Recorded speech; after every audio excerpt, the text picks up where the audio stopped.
Hi, my name is Greg. I'm an atheist. I post as gklr. This video is going to be about absolute truth. It's a long overdue video that was supposed to be made to Trent Holmes a long time ago when he made this really good video on called The Absolute Truth about Absolute Truths. And I made some comments at the time, but I promised a video reply, but I never really made one.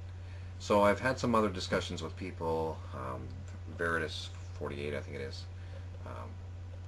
that I've promised as well this video too, and really I should have tried to put forth my position sooner than this, but nonetheless is that these topics don't really change very quickly, so I haven't really missed anything.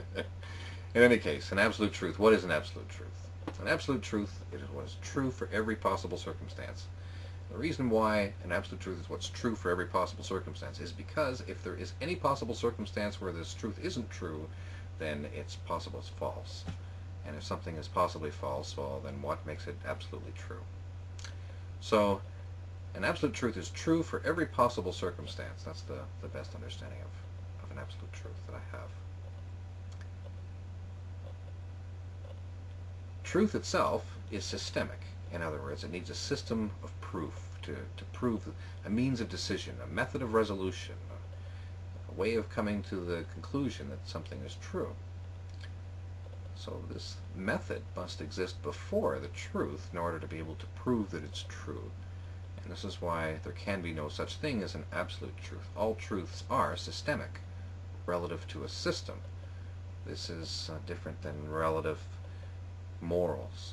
In relative morals we have what's relative to an individual's perspective or what's subjective. In truth, we always have what's objective relative to a system of proof, not individual's perspective. So this is a careful thing too, that the issue of relative truth is very often misunderstood. You can see it on a lot of websites by theologians that talk about why truth isn't relative, and they talk about what is subjective, which is because they're so concerned with ethics and human behavior that they concern that when they come across that morals are relative, then they come across what is subjective, and they hear that truth is relative too, and it just flips them over the bend. Anyways, truth is objective, but truth is not absolute. In other words, truth is not eternal. It needs a means of resolution. As well, what is true? Well, it's only propositions that are true. It's only statements in language that are true about objects. For an example, if I said that my car is red, well, it's the statement about my car that is true. My car isn't true. There's no part of my car that holds the property truth. It's statements about my car that are true. Propositions, which are true or false. There's nothing true or false other than a proposition, and there's no proposition without a language. So you first need a language. You first need a mind to make up a language. Then you need a language. Then you have the word truth. You can grant that meaning. And then you have a means of resolution to say what is true or false, but you need the whole system to exist before the truth can exist. Therefore, no truth is possibly eternal. No truth can possibly be eternal. And so, therefore, there are no absolute truths. Now, absolute truth implies a God. It doesn't imply God. It necessarily mandates a God. If you have an absolute truth, you must have a God. And I saw some comments. Remember Mike Williams making a comment. Mike Williams 0 with respect to absolute truth on Trent Holmes, calling the periodic table an absolute truth. Well, an absolute periodic table isn't even true. The periodic table is an object. The statements about the periodic table are true or false. To say that the periodic table is true is like saying my car is true. You know, it's not even true or false. I also saw End Page 85 make this mistake with it. It's calling evolution false. Well, evolution is neither true nor false. Evolution is not a proposition. Evolution is consistent or inconsistent with other known data, but it is not itself a proposition that we can call true or false. In any case, it's only propositions which are true or false, and propositions are language dependent. Language is mind dependent, and the entire system needs to exist in order for any truth to exist.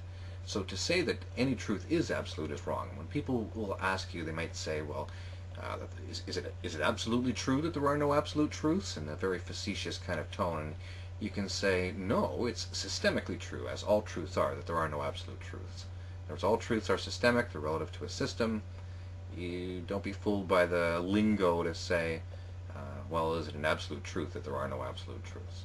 The answer is no, since no absolute truths exist, obviously. All truths are systemic, and therefore there are no absolute truths. And that there are no absolute truths is a systemic truth itself. It's not an absolute truth. And what we mean is that before there was mind, let's say before the earth existed, if it's possible circumstance that there was no minds at all. In this possible circumstance, there were no truths at all. Nothing was true at a time when there was no minds that existed, even if everything else existed. We can say after there's mind, then we can create statements about that period in time but before minds existed, and these statements would be belief statements that all this even ever took place. So for us to talk about absolute truth is what I consider the most dangerous worldview that exists is absolute truth. That's the hallmark of the suicide bombers. This is not just a hallmark of religion itself, but of the real strict fundamentalists that'll talk about God's truth and absolute truth. And this is the core root of dogmas, absolutism. And if atheists are to oppose anything, they should oppose absolute truth in people's worldviews, first and foremost, above and beyond all the God talk. As soon as you hear and come across this form of absolute ideology, then let them know. And particularly when applied to morality, when they talk about absolute moral truth, well, then boy, then we're over the end, because in an earlier video I've already established that morals are subjective, or it's a matter of belief, individual opinion about things, and they try to take absolute truth, the religious do, directly into morality, and which is that's when they've really crossed the line into the frightening. When we talk about an absolute truth, otherwise, let's say it's sort of benign, like a periodic table or something like that, that's not so much of a concern. You don't see suicide bombers based on such things, but you will when absolute truth is combined with morality. So look out for absolute truth. It is the single most identifying characteristic of any religion or worldview that should be opposed by atheists. It is scary stuff, dangerous, conviction beyond any doubt at all. This is the antithesis of anything to do with philosophy, which is to doubt everything. As in absolute truth is to never possibly doubt that this is true. So there you go. Absolute truth is the target number one for me, and that's why.